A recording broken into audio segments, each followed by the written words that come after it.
హల్లెలూయా, హల్లెలూయా. ఏమన్నా మాటలు చెప్పేవాళ్ళు బోళ్ళు మంది ఉంటారండి. మందెక్కి పోతే ఏదో అన్నారు, మీకు తెలుసు అన్నీ అండి. మందెక్కి పోతే మతం అంటే మనుషుల్లో వచ్చిన ఉద్దేశాలు, మతం అంటే అది మీ ఉద్దేశాలు పాడైపోతాయి. కాబట్టి మన ఉద్దేశాలు స్థిరపరచబడాలంటే దేవుడి మాటలు వినాలి. హల్లెలూయా. అందుకే ఈరోజు సామెతల గ్రంథం 6వ అధ్యాయము, సామెతల గ్రంథం 6వ అధ్యాయము 23వ వచనం. సామెతల గ్రంథం 6:23. సామెతల గ్రంథము 6:23. ఆజ్ఞ, దేవుని స్తోత్రం. ఆజ్ఞ దీపంగా ఉండాలంట, ఉపదేశము వెలుగుగా ఉండాలి. చాలండి. దేవుని స్తోత్రం. హల్లెలూయా. ఆజ్ఞ దీపంగాను ఉపదేశం వెలుగాను ఉండును, శిక్షార్థమైన గద్దింపులు జీవ మార్గములు. 3 విషయాలు ఇక్కడ ఉన్నాయి. 1 దీపం, 2 వెలుగు, 3 ఏంటంటే గద్దింపులు. ఈ 3 ఉన్నాయి. ఈ 3 చాలా విలువైనవి అన్నమాట. అందుకే తండ్రి తల్లి పిల్లల్ని గద్దించకపోతే వాళ్ళు ఏమైపోతారంటే పాడైపోతారు. హల్లెలూయా. చిన్న మాట ప్రార్థన చేసుకుంది. యేసయ్యా, మా మంచి దేవుడు నువ్వు గనక నీ పిల్లలైన మాతో నన్ను మీరు గద్దించండి నైనా, నీ మాటలు మేము నేర్చుకునేడానికి సహాయం చేయండి. అన్ని విషయాల్లో తోడుగా ఉండి మమ్మల్ని సరిచేసి దీవించండి. యేసు నామమున ప్రార్థన చేస్తున్నాము తండ్రి, ఆమేన్. హల్లెలూయా. ఇక్కడ 3 విషయాలు ఇక్కడ రాయబడ్డాయి. ఏమని ఉన్నాయంటే, ఆజ్ఞ అనేది దీపం అంట. ఆజ్ఞ అంటే ఏంటమ్మా? ఆజ్ఞ అంటే ఏంటి తెలుసా? ఆజ్ఞ అనేది చూడండి, మాటలే కానీ మాటల్లో తేడా ఉంటాయి. ఒకటి ఒక మాట ఆజ్ఞ, రెండో మాట చేస్తే చేయలేకపోతే లేదు, మూడో మాట చేస్తే ఇది వస్తుంది, చేస్తే ఇది రాదు. అదే ఆజ్ఞ అనేది మరొక ఆప్షన్ లేదు. ఆజ్ఞ అనేది ఆప్షన్ లేదు. అందుకే రాజుగారు ఊర్లో ఉన్న వారందరినీ పలానా చోటకు రమ్మన్నారో హో అన్నారంటే ఖచ్చితంగా అందరూ వచ్చేయాలనే అర్థం. అది ఆజ్ఞ. నీ తల్లిని నీ తండ్రిని నువ్వు సన్మానించాలరా బాబు అనేది ఆజ్ఞ. నీవు విశ్రాంతి దినాన్ని పరిశుద్ధంగా పాటించాలి, ఆజ్ఞ. నేను తప్ప నీకు వేరొక దేవుడు ఉండకూడదు, ఆజ్ఞ. అర్థమవుతుందా మీకు? దొంగతనం చేయకూడదు, అది ఆజ్ఞ. నరహత్య చేయకూడదు, అది ఆజ్ఞ. కాబట్టి ఆజ్ఞలకి మరొక ఆప్షన్ ఉండదు. వద్దంటే వద్దంతే. అంతేగాని అది కాదు ప్రభువా, ఇలా చేసుకుంటాను ప్రభువా, అది కాదు నాయన కొంచెమే శిక్షిస్తాను ప్రభువా, అది కాదు ప్రభువా చిన్న చిన్న దొంగతనాలు చేసుకుంటాను ప్రభువా, లేదు, అలా లేదు. అది కాదు ప్రభువా కొంచెమే నేను వేరే వాళ్ళని నిన్ను ఎక్కువగా వాళ్ళు కొంచెం ప్రభువా, లేదు. నేను తప్ప నీకు వేరే దేవుడు ఉండకూడదంటే ఇంక లేదు, అంతే.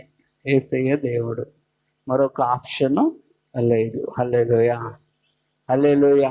ఏ విగ్రహము ఆకాశం అంది కానీ భూమి కానీ మరి ఏది కానీ ఏ రూపం కానీ నువ్వు చేసుకోకూడదు, పూజించకూడదు అన్నాడు, అంతే. ఇంకా అంతేగాని కొంచెం చిన్నగా చేస్తాను ప్రభా, చిన్నగా ఏదో చూసుకుంటాను ప్రభా అంటాక లేదు. ఇంకా అర్థమవుతుంది మీకు? అవి ఏంటి చెప్పండి? ఆజ్ఞలు. అందుకే ఆ మాట చెప్పేసాడు చూడండి.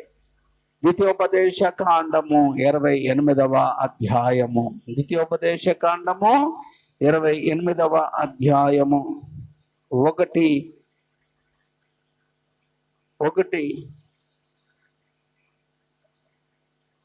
ఆయన ఆజ్ఞలన్నిటినీ, అన్నిటినా అదిగో ఆయన ఏమి ఆజ్ఞాపించాడు. ఆజ్ఞలు అనేది తప్పడానికి లేదండి. అన్నిటినీ అనుసరించి నడుచుకునే ఎడల నీ దేవుడనే యెహోవా భూమి మీద ఉన్న సమస్త జనముల కంటే నిన్ను హెచ్చించును. ఆమేన్. దేవుని స్తోత్రం.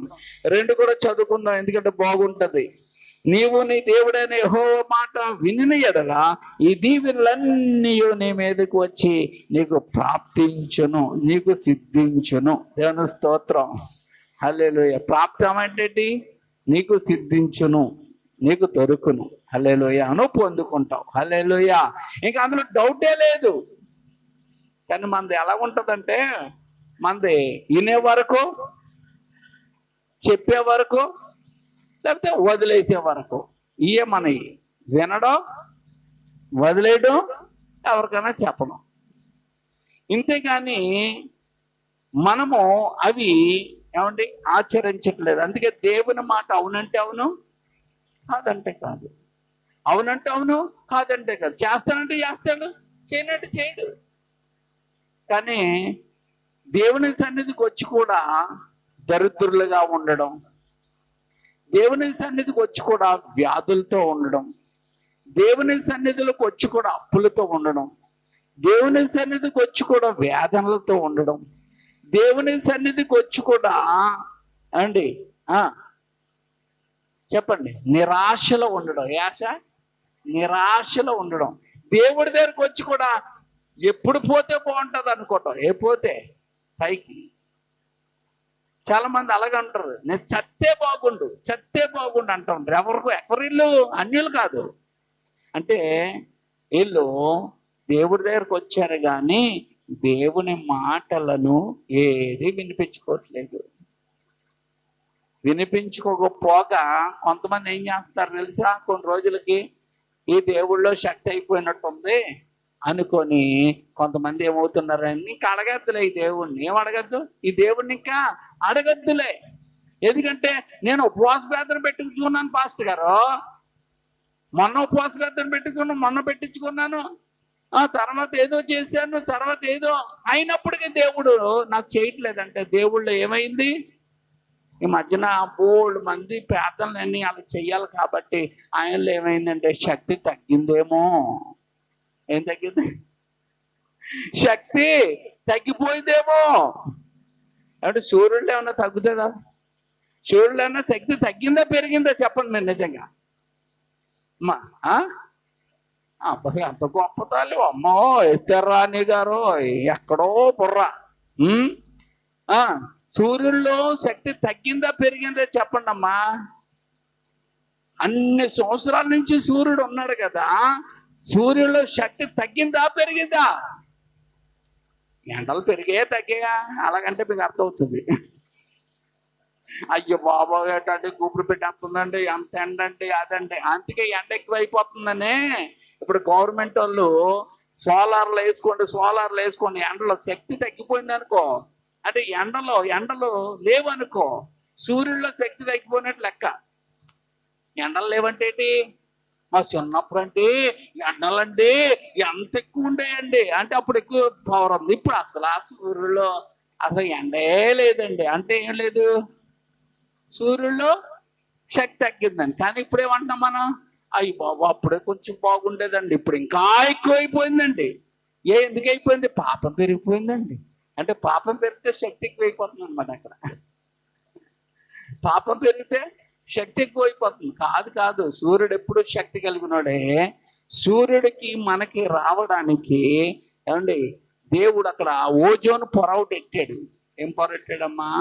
అది ఏం చేస్తుందంటే ఆ కిరణాలని ఫిల్టరేషన్ చేసి పంపుతుంది. అందుకని మనకి ఎండలో ఉంటే డీవిటమిన్ వస్తుంది. ఉదయం పిల్లల్ని ఎండలో ఆడించుకోవాలి ఉదయం కాలం. అయ్యో ఎండ తగిలేస్తుందండి, ఎండ బాగా తగలపోయిందంటే ఎముకలు బలం ఉండదు పిల్లలకి. చాలా మందికి అతి జాగ్రత్త ఉండాలి కానీ అతి జాగ్రత్త ఉండకూడదు. పిల్లల్ని ఎండలో ఆడినవాళ్ళం. మా చిన్నప్పుడు మేము ఎండలో చాలా బాగా ఆడేవాళ్ళం ఉదయ కాలాల్లో. ఎప్పటి వరకు 10 గంటలు 11 గంటల వరకు ఆడాం. అలా ఆడడం వల్ల మనుషుల్లో మనకి ఏమొస్తుంది చెప్పండి? సూర్యుడిలో ఉంటే టీ విటమిన్ డైరెక్ట్గా మళ్ళీ పోద్ది. దేవుని స్తోత్రం. అప్పుడు ఏమవుతాయంటే ఎముకలు గట్టిపడతాయి, చర్మము బలపడుతుంది. దేవుని స్తోత్రం. అందుకే తెల్ల తొక్కలు ఉంటారు కదా, ఈ తెల్లగా తొక్క ఉన్న వాళ్ళు బేగా అలిసిపోతారు. నల్ల తొక్క ఉంటుంది కదా, వాళ్ళు ఎంత పని చేసినా బేగా అలిసిపోరు. అందుకే తెల్లంటే మంద కాదు, తెల్లంటే అమ్మ ఇది పెద్ద ఏం తెలిపేం కాదు, మనం చామంచాయే. ఏమండి, ఎంత మన దాంట్లో ఎంత తెల్లగా ఉన్న వాళ్ళు ఉన్నా అదేంటి చెప్పండి, చామంచాయే. తెలుపు అంటే ఏంటంటే అమెరికా వాళ్ళు, నలుపు అంటే నీగ్రో వాళ్ళు. ఇప్పుడు మీకు అర్థం అవుతుంది, మన మధ్య రకం వాళ్ళు. దేవుని స్తోత్రం. అటు తెలుపు కాదు, అటు ఎక్కువ తెలుపు కాదు, ఇటు ఎక్కువ నలుపు కాదు. అందుకే నేను కూడా తెలిపే, అమెరికా వాడు బాధే. ఏమండి, నీగ్రో వాడు పక్కన నేను చాలా తెలుపు. దేవుని స్తోత్రం. ఆడుంటే నాకు అంత ఆనందం ఉంటుందో, ఎందుకంటే నేను తెల్లగా అంటాను. దేవుని స్తోత్రం. ఏమంటే మరి సిరి పక్కన వీళ్ళ పక్కన ఉంటే మరి నా రంగు బయటకు వచ్చేస్తుంది కదా. దేవుని స్తోత్రం. హల్లెలూయా, హల్లెలూయా. సరే, ఏదేమైనా దేవుని మాటలు ఎంత గొప్పవంటే, ఏమండి, ఆ మాటలు మనకు దీవెన ఆశీర్వాదాన్ని తీసుకురావాలని దేవుడు ప్రతి మాటను ఆయన ఏం చేశాడంటే, పొద్దున్న చెప్పారు కదా పాస్టమ్ గారు, ముద్ర వేసాడు దేవుడు. ఏం వేసాడు? ప్రతి మాటకు ముద్ర వేసాడు కాబట్టి ఇందులోకి వచ్చాయి, లేకపోతే రావు. ఎందుకు అంటే దేవుడు పరిశుద్ధాత్మ ద్వారా ఈ మాటలన్నిటినీ 66 గ్రంథాలుగా ముద్ర వేసాడు అనమాట. హల్లెలూయా, హల్లెలూయా. చూడండి, మత్తయి సువార్తలో అదే యేసుక్రీస్తు ప్రభువారు అదే చెప్తున్నారు ఈ పరిసయ్యులకి శాస్త్రులకి, రా అబ్బాయి మీరు మాటలు ఎక్కువైపోయినాయి, మీకు మాటలు ఎక్కువైపోయినాయి రా అబ్బాయి. మీరు మాటలు చూస్తేనేమో అబ్బా తేనెలు వెలుగునట్టుగా ఉన్నాయి మాటలో, తేనె కారిపోతున్నట్టుగా ఉన్నాయి. మీరు ఏం చేస్తున్నారంటే వింటున్నారు, బాగానే ఉంది, కానీ గ్రహించుకోవట్లేదు. చూచుడు మడు చూస్తున్నారు, తెలుసుకోవట్లేదు అంటాడు. చూడండి, మత్తయి సువార్త 13వ అధ్యాయం 15వ వచనంలో, ఈ ప్రజలు కన్నులారా చూచి చెవులారా విని. ఏమంటే ప్రజలు ఏం చేస్తున్నారట? కన్నులారా చూస్తున్నారట, చెవులారా వింటున్నారట, కానీ ఏం లేదు, హృదయముతో గ్రహించి మనసు తిప్పుకొని నా వలన స్వస్థత పొందుకున్నట్లు అన్నాడు. అంటే దేవుడి వల్ల మనం ఏం పొందుకోవాలని దేవుడు చూస్తున్నాడు, ఏం పొందుకోవాలని చూస్తున్నాడు. ఎవరైనా, ఏ తల్లిదండ్రులైనా పిల్లలు ఏం పొందుకోవాలనుకుంటారు? జబ్బడిపోయి ఉన్నారు వాళ్ళు, అప్పుడు వాళ్ళు ఏం పొందుకోవాలనుకుంటారు? ఆరోగ్యం పొందుకోవాలి, స్వస్థత పొందుకోవాలి. కడుపు నొప్పితో ఉంది, స్వస్థత రావాలా. నరాల బలహీనత స్వస్థత రావాలా. దగ్గుతో ఉంది, స్వస్థత రావాలా. ఏమంటే చెప్పండి, కడుపు నొప్పితో వస్తుంది, దాన్ని స్వస్థత పొందుకోవాలి. తలనొప్పితో ఉంది, స్వస్థత పొందుకోవాలి అంటారా? ఈరోజు మనకు స్వస్థత రావాలి. దేనికి రావాలి తెలుసా? నీ ఆత్మకు, నీ ప్రాణమునకు, నీ దేహమునకు స్వస్థత రావాలి. స్వస్థత 3 మనలో ఏమున్నాయి? 3 ఉన్నాయి. ఈ 3 పాపం చేసాయి. అమ్మ ఆదాము అవ్వ ఏమంటే దేవుడి మాట వినకుండా తినవద్దన్న పండు తిన్నప్పుడు ఆదాము అవ్వల్లోకి ఏమొచ్చింది? పాపము, శాపము వచ్చింది. ఏమొచ్చిందమ్మా? పాపం వచ్చింది. ఆజ్ఞాతిక్రమం పాపం. అంటే తినవద్దన్న పండు తిన్నారు కాబట్టి వాళ్ళకి ఏమొచ్చింది? పాపం వచ్చింది. ఏమంటే పాపం ద్వారా ఏమొచ్చింది? శాపం వచ్చింది. అందుకే కదా ఆ శాపం ద్వారా అంటే భూమి ముళ్ళ పొదలు, గచ్చ పొదలు పంపించాలి. శాపం అది. అదేంటి చెప్పండి? శాపం. వీళ్ళకేమిటి? స్త్రీ నీవు ప్రసవ వేదంతో బిడ్డను కంటావు, అదేంటి? శాపం. పురుషుడు చెమట ఊర్చి నువ్వు పని చేస్తావు, భూమిని సేద్యపరుచుకోవాలి నువ్వు, అదేంటి? శాపం. ఈ శాపమే, ఈ పాపము మనిషిని ఏం చేసిందంటే అంటే చేతగానివాడిగా మార్చేసింది. ఏం చేసింది? ఈ పాపము, శాపం మనిషిని జబ్బు పడిపోయేటట్టుగా, నిరాశ పడిపోయేటట్టుగా, ఏమండి పాడు చేసేవాడిగా, దేహాన్ని పాడు చేసుకునేవాడిగా, ఇతరుని పాడు చేసుకునేవాడిగా, తన్ను చంపుకునేవాడిగా, ఇతరుని చంపేవాడిగా మారిపోయింది. శ్రీకాకుళంలో ఈ ప్రీ బస్సులు ఎక్కారు కదా, ఈ ప్రీ బస్సులు ఎక్కిన తర్వాత ఆడోళ్ళకి కూడా ఓవర్ యాక్టింగ్ ఎక్కువైపోయింది ఈ మధ్యన. అది ఎక్కేసి ఆవిడ ఒక అబ్బాయి ఏమండి యూపీలో ఉన్న అబ్బాయి ఎక్కాడు. ఎక్కిదాన్ని ఇలా తోసేసింది.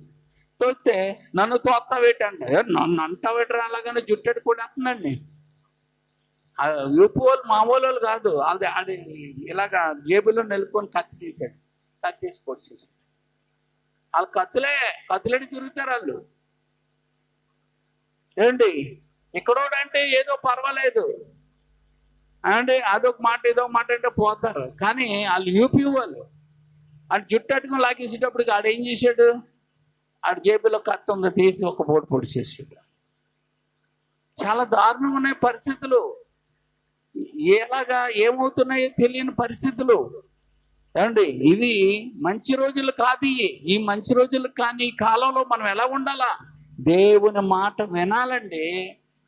ఈరోజు అనేక చోట్ల క్రైస్తవులకి శ్రమలు వస్తున్నాయి, బాధలు వస్తున్నాయి, ఇబ్బందులు వస్తున్నాయి, కరువులు వస్తూ ఉన్నాయి. కానీ సహాయం అందట్లేదు.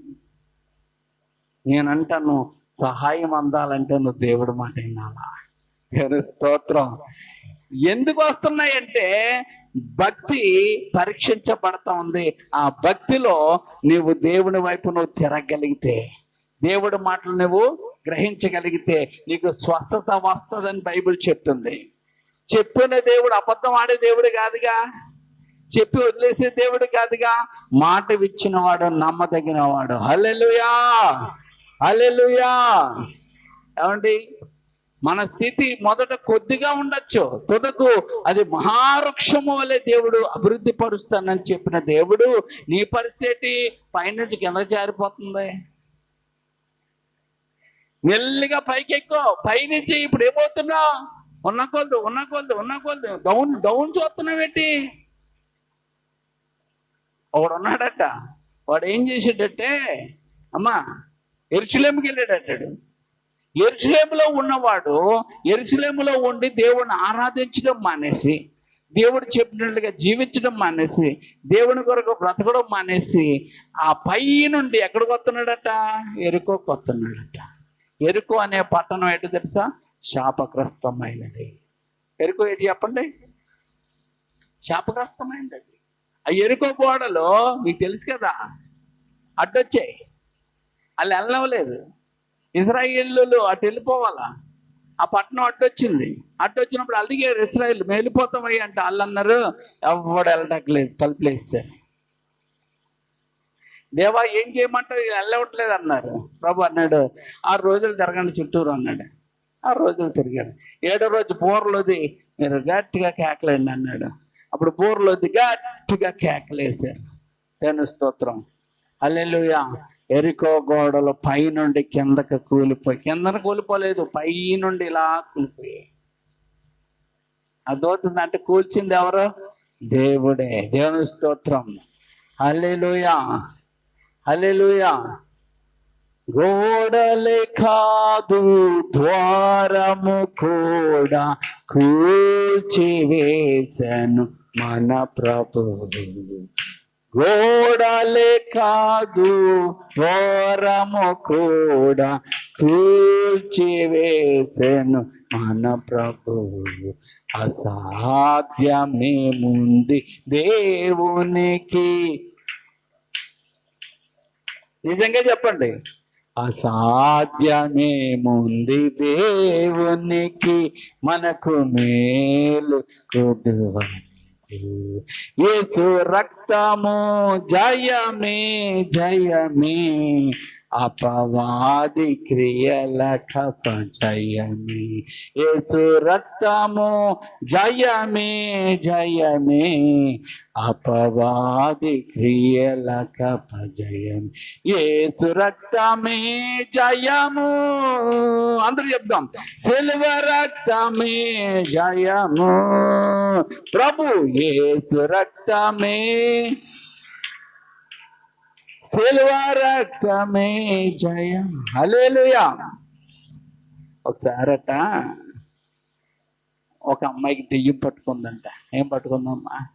దెయ్యాలు పట్టుకుంటాయి కదా. ఒక అమ్మాయి దెయ్యం పట్టుకొని చాలా బీభత్సం చేసేసి చాలా అదంటే అప్పుడు ఎవరో చెప్పారంట, అమ్మా మీ అమ్మాయికి దెయ్యం పట్టుకుంది కాబట్టి ఆ యేసన్న గారి దగ్గర తీసుకెళ్ళండి అమ్మా, ఆయన పేతం చేస్తే దెయ్యం వదిలిపోతుంది అని చెప్పారట. వాళ్ళు ఎక్కడి నుంచో ఆ అమ్మాయిని పట్టుకొని మందిరానికి వచ్చారట. మందిరంలో ఆయన ఉన్నాడట. అప్పుడు ఆ దెయ్యాన్ని ఏమండి ప్రార్థన చేస్తే నేను వెళ్ళంటుందంట. ఏం చేయడం, నేను వెళ్ళా, ఈ అమ్మాయి నాకు కావాలి, ఈ అమ్మాయిని ఎత్తుకుపోతానంటుందంట ఆ దెయ్యం. ఆహా తీసుకెళ్ళిపోతావా, నేను తీసుకుపోతాను, ఏసునామలో వదిలేళ్ళు, ఏసునామం కదా ఏం చెప్పినా నేను వెళ్ళనన్నదట. ఓహో అలాగా ఆయన వెళ్ళిపోయాడట. అక్కడికి వెళ్ళిపోయి కూర్చొని అన్నాడట, అయ్య బాబోయ్ కాలిపోతున్నాను, అయ్య బాబోయ్ కాలిపోతున్నాను అంటుందండి. ఇక్కడ అతడేమో నోరు మెదుపుతున్నాడు, బయటికి ఏం మా స్వరం రావట్లే. ఎక్కడికి మాత్రం నువ్వు అనకు నేను వెళ్ళిపోతానని వెళ్ళిపోయి దబేలు అని పడిపోయిందంట. దేవుని స్తోత్రం. అప్పుడు లేచిందంట, ఏమైంది ఇక్కడ ఉన్నాను అంటుంది. అప్పుడు వరకు ఈవిడికి ఎందులో ఉంది, దెయ్యమాద్యంలో ఉంది. నన్ను ఇక్కడ తీసుకొచ్చారంటే ఇక్కడ ఉన్నానంటే ఏం జరిగిందో తర్వాత చెప్దాంలే అమ్మా అని. కానీ వీళ్ళందరికీ ఈయన గట్టిగా కేకలేయలేదు, గుద్దేయలేదు, తలెట్టుకొని ఊపేయలేదు. ఇదేంటి ఎలాగైంది, ఇదేదో జరిగింది, ఏదో ఆయన చేశాడు అక్కడ అని వాళ్ళందరూ కూడా అడిగారట. అక్కడికి తీసుకెళ్ళి అయ్యారు అదేటో చెప్పండి, అదేటో చెప్పండి అండి అని చెప్పలేదట. చెప్పలేదప్పటికి ఇంకా టెన్షన్ అయిపోతుంది. మీకు ఏంటో తెలుసా, అది ఏటో ఉంది అని మీరు అనేసి నేను ఊరుకున్నాను అనుకో, మీకు ఇంకా నిద్ర పట్టదు ఇంటికి వెళ్ళాక. అదేంటో తెలుసుకోవాలా ఏమండి. చిన్నపిల్లలు తత్వం వచ్చేస్తుంది ఖచ్చితంగా. మిమ్మల్ని అలా టెన్షన్ పెట్టడం నాకు ఇబ్బంది లేదండి. మళ్ళీ నిద్రపోకపోతే హాఫ్ మినిట్ ప్రేయర్కి వెళ్ళి నిద్రపోతే నీరసం అయిపోతే ప్రార్థనకి వెళ్ళి నీరసం అయిపోయి ఉంటారు మళ్ళీ మీరు. కాబట్టి ప్రార్థనకి వెళ్తే ఉద్యోగం పడాలా, నీరసాలు అయిపోవడం, తూలిపోవటం ఏమండి. ఇంకా నాకు తలనొప్పి ఎక్కువైపోవటం. ఏంటి చర్చకొస్తే తలనొప్పి ఎక్కువైపోయిందంట. అమ్మ కన్నమమ్మ గొప్ప పత్రాలువే నువ్వు. చర్చకొస్తే తలనొప్పి ఎక్కువైపోవటం, చర్చకొస్తే కడుపు నొప్పి వచ్చేయడం, చర్చకొచ్చేస్తే కాళ్ళు చేతులు లాగేయడం. ఏ దగ్గర దెయ్యాలతో భలే సావాసం చేసుకుంటున్నావమ్మా, బాగా సావాసం చేస్తున్నావు. అదే ఇక్కడ చెప్పాడు కదా, నీ హృదయము ఆయనకి దూరంగా ఉంది, అందుకే నువ్వు ఎలాగుంటున్నావంటే ఆయన సన్నిధిలో ఉండడానికి నువ్వు ముళ్ళ మీద కూర్చున్నట్టే ఉంటుంది నీకు. అలాంటి వారిని దెయ్యాలు ఎంత ఆయన కన్ను అలాగా మరుగేసుకుంటే చాలు నీ జీవితం అయిపోతుంది. నీ జీవితం ఎలాగుంటుంది అంటే పందుల గుంపులాగా ఉంటుంది. ఎలా ఉంటుంది? పందుల గుంపు. ఈ పందుల గుంపు ఏమైంది చెప్పండి?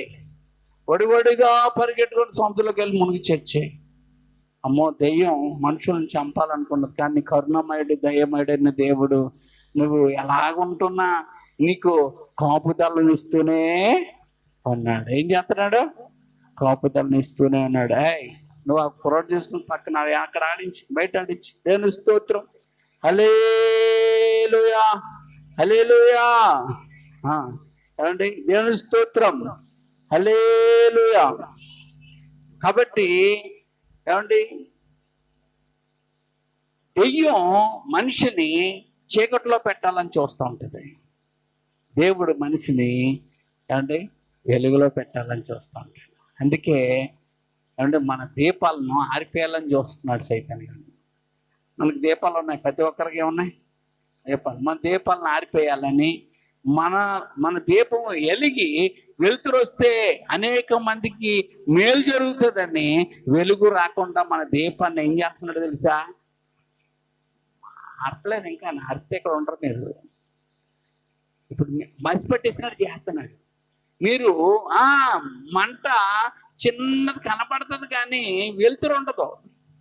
మాకు చిన్నప్పుడు మాకు డ్యూటీ వేసేవారు. మా అక్క, నా డ్యూటీ ఏంటనుకుంటున్నారు? సిమిలి బాగా తుడిసి ఒత్తు బాగా చేసి అంటే కరెక్ట్గా ఎట్టాలి పొజిషన్లో, అది వెలుగుతుంది. మళ్ళీ ఉదయకాలం మసి పట్టేసి ఉంటుంది. మళ్ళీ అలా వెలిగించామనుకో చక్కగా మంట రాదు, ఏమవుతుంది, కొంచెం కొంచెం దాన్ని ఏమంటారు, మసి పట్టిస్తుంది కదా. అలాగా మనకు మసి పట్టేసినట్టుగా సైతాన్ గడి చేసి మన వెలుగుని ఏమండి ఆయన ముఖకాంతి మన మీద పడకుండా మనల్ని ఏం చేస్తున్నాడో తెలుసా, మనల్ని దూరం చేస్తున్నాడు ఆయనకి. ఎప్పుడైతే మనకి చీకటిగా ఉంటామో ఆయన దగ్గర మనం ఉండలేం. ఎందుకంటే చీకటికి ఆయన యొద్ద ఏం లేదు, చోట్లేదు. అందుకనే ముసుగేసుకున్నట్టుగా మసి పట్టుకొని మనం ఉండటం వల్ల మన కాంతి వెళ్ళట్లేదు. అందుకే ఇక్కడ రాయబడ్డది ఏమండి, ఆయన ఏమనుకున్నాడో చెప్పలేదు కదా. ఆయన ఏమనుకుంటున్నాడంటే యేసు రక్తమే జయం, సిలువ రక్తమే జయం, యేసు రక్తమే జయం, సిలువ రక్తమే జయం అనుకుంటున్నాడట లోన. కానీ ఎవరికి కనబడుతుంది అది? ఆ దెయ్యానికి కనబడి కాలిపోతుంది ఆ దెయ్యం, కానీ మనుషులకి ఎవరికి ఏమీ లేదు. అందుకే నువ్వంటే మరి అలాగంటే ఎవరన్నా పర్వాలేదండి అంటే ఎవరన్నా కాదు. నీవు ప్రభుకి అప్పగించుకొని ప్రభుకి ఇష్టంగా ఉన్న వాళ్ళు అంటేనే దెయ్యం భయపడుతుంది. అర్థమైనట్టుగా నీ ఇష్టం వచ్చినట్టుగా బతుకుతూ అంటే ద్వంద్వ వైఖరిగా ఉంటూ అబద్ధాలు ఆడుతూ మోసాలు చేస్తూ అంటే దేవునికి వ్యతిరేకంగా జీవిస్తూ నువ్వు యేసు రక్తమే జయం, సిలువ రక్తమే జయం అంటే గుబ్బేలు గుద్దేస్తుంది దెయ్యం. ఎందుకంటే ఒక ఆయన ఉన్నాడు, వాళ్ళు ఏమండి ఆయనకి 2 కొడుకులు ఉన్నారు. ఆ కొడుకులు ఏం చేశారు అంటే మంత్రాలు చేసేవారు. ఏం చేసేవారు? మంత్రాలు. ఈ మంత్రాలు అవి చేస్తే దెయ్యాలు వదిలి వెళ్తాయా? దెయ్యాలు మంత్రాలు చింతకాయలే రాలో మీకు తెలియక. మరి దెయ్యాలు అక్కడికి వెళ్తే ఎందుకు వెళ్ళిపోయినంటే మా అమ్మాయికి మా అబ్బాయికి అలాగే అయ్యిందండి అంటారు కదా. అది కాదు, దెయ్యానికి బదులాడుకుంటారు వాళ్ళు. నీకు 2 కోళ్ళు కోసేస్తాం, నీకు బాగా తిండి పెడతాం, దీన్ని తీసుకొని నువ్వు వెళ్ళిపోతావా, ఆ రక్తాన్ని తీసుకొని వెళ్ళిపోతావా అని భూత వైద్యుడు ఏం చేస్తాడంటే దాన్ని బతులాడుకుంటాడు. అప్పుడు ఆ చెయ్యిని వెళ్ళిపోతానంటే అది చేస్తాడు, వెళ్ళిపోతుంది. మళ్ళీ దానికి ఆశ వచ్చిందనుకో మళ్ళీ వచ్చి పట్టుకుంటాడు. అదనమాట భూత వైద్యం అంటే. వాళ్ళు భూతాలు వదిలికొట్టేవారు కాదు, భూతాలు బతులాడుకునేవారు అండి. ఏమంటే భూతాలు వదలగొట్టే వాళ్ళు ఎవరో తెలుసా? దైవజ్ఞానులు, దేవుని ఆత్మ కలిగిన వారు, దేవుడి వాక్యానుసారంగా నడిచిన వారే దెయ్యాన్ని కమాండ్ చేస్తారు. ఏం చేస్తారు? కమాండ్ అంటే ఏంటి తెలుసా? ఆజ్ఞాపిస్తారు, గద్దిస్తారు, ఆజ్ఞాపిస్తారు, తరిమి కొడతారు దెయ్యాన్ని. భూత వైద్యులు జరిగిన ఇవన్నీ కూడా వాళ్ళు బతులాడుకుంటారు. అందుకే శ్మశానంలోకి వెళ్ళి దానికిలాగే వీళ్ళు బట్టలు ఇప్పేసి, అంటే దెయ్యానికి బట్టలు గట్ల ఏముండవు కదా, అందుకే వీళ్ళు కూడా ఏం చేస్తారు? బట్టలు ఇప్పేసి శుద్ర పూజలు దురాత్మ శక్తులకి చేస్తారు అన్నమాట. అందుకే అమావాస్య రోజు దెయ్యాలకి శక్తి ఎక్కువగా ఉంటుంది, ఎందుకంటే కట్టిక చీకటి. అందుకే పౌర్ణమికి ఏమంటే దేవుని శక్తి ఉంటుంది. అందుకే పౌర్ణమి రోజు ఏమంటే దైవ కార్యాలు ఎక్కువ, ఏమంటే దేవుడు బలంగా పనిచేసేది. ఏమంటే చీకటి సమయంలో దైవ శక్తులకి శక్తి ఎక్కువ ఉంటుంది అన్నమాట. అర్థమవుతుందా? అందుకే కొంతమంది అమావాస్య కాలాల్లో నైట్ కాలంలో ఎక్కువ ప్రార్థన చేస్తూ ఉంటారు. దేవుని స్తోత్రం, హల్లెలూయా. ఒక్కొక్కసారి భక్తుల జీవితాలకు కూడా ఒక్కొక్కసారి అమావాస్యలు అనేవి వస్తాయి. భక్తులైన మన జీవితాల్లో కూడా కొన్ని అమావాస్య కాలాలు వస్తాయి. ఆ కాలాల్లో కొన్ని తిప్పలు, కొన్ని బాధలు, కొన్ని శ్రమలు, కొన్ని ఇరుకులు, కొన్ని ఇబ్బందులు వస్తాయి. మన భక్తి పరులమే మనకి ఇలాగెందుకు జరిగిందంటే ఏమంటే ఆ కాలంలో అవి వస్తాయి. దేవుడు నిన్ను వదిలిపెట్టడు, నీకు దగ్గరగా ఉండి చూస్తూ ఉంటాడు. హల్లెలూయా. అందుకే భక్తుడు ఇలాగ అంటాడు, అమావాస్య పెను చీకటులే నన్నావరించు వేళ, అమావాస్య పెను చీకటులే నన్నావరించు వేళ నెరనమ్మి నీదు మహిమన్ వెన్నెలగా వెదజల్లా నెరనమ్మి నీదు మహిమన్ వెన్నెలగా వెదజల్లా బలవంతుడైన దేవా బలమీయుమయ్యా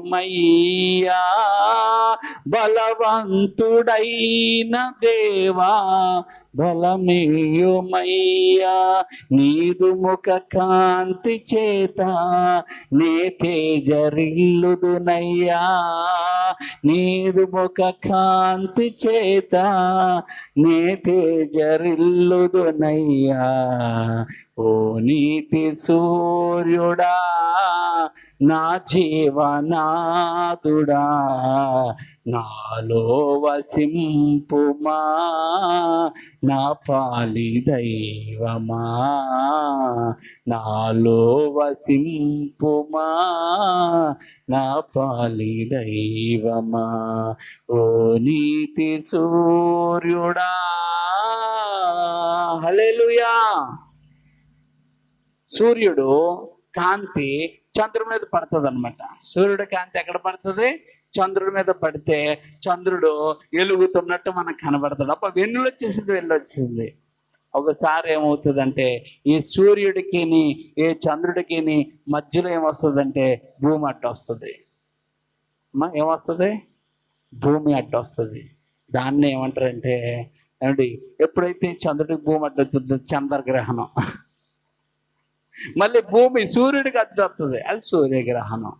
పాము మింగేసింది, అది మింగేసింది, ఇది అక్కడ పాము లేదు, ఏమీ లేదు. ఏమంటే రాహు మింగేశాడు, కేతువు మింగేశాడంట.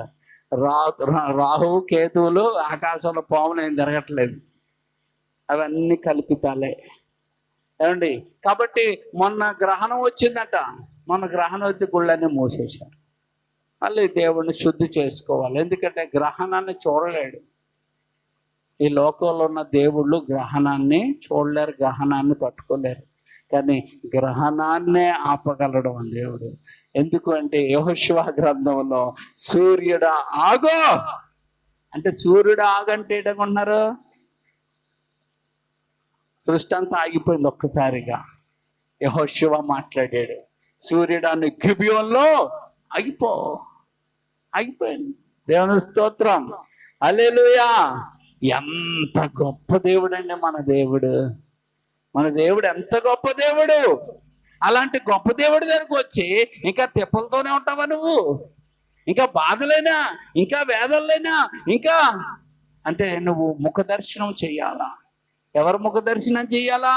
దేవుడు ముఖ దర్శనం నువ్వు చేయగలిగితే అప్పుడు ఆయన ఏమై ఉన్నాడో నీకు తెలిస్తే నీ భర్త కాదు, నీ పిల్లలే కాదు, నీ కుటుంబమే కాదు, నీ పొరుగువారే కాదు, నీ బంధువులే కాదు, నీ శత్రువులే కాదు, ఎవరిని చూచైనా నువ్వెప్పుడు భయపడవు. కారణం ఏంటంటే ఆయన ముఖ కాంతి నీ మీద పడితే ఇందాక పాడుకున్నట్టుగా నువ్వు ధైర్యపరచబడతావు. ఆయన ముఖ కాంతి నీ మీద పడితే నువ్వు బలవంతురాలుగా మారిపోతావు. హల్లెలూయా. ఏం కాదు, బలవంతురాలువే. హల్లెలూయా. అందుకే పౌలు అంటాడు, నన్ను బలపరిచేవాడు నాకున్నాడు, ఆ బలపరిచేవాని అందే నేను సమస్తము చేయగలను. నువ్వు అలాగ అన్నగలవా? నీ దమ్ముందా? దంసప్లో లేదు దమ్ము అమ్మా, దంసప్లో లేదు దమ్ము. నువ్వు దేవునికి లోబడితే నీలో దమ్ము వస్తుంది. హల్లెలూయా, హల్లెలూయా. నువ్వు దేవునికి లోబడిపోతే దమ్ము వచ్చేది నీకు. దేవునికి లోపడితే దొమ్మ వస్తుంది నీకు. దొమ్మ అంటే తెలుసు కదా అమ్మా,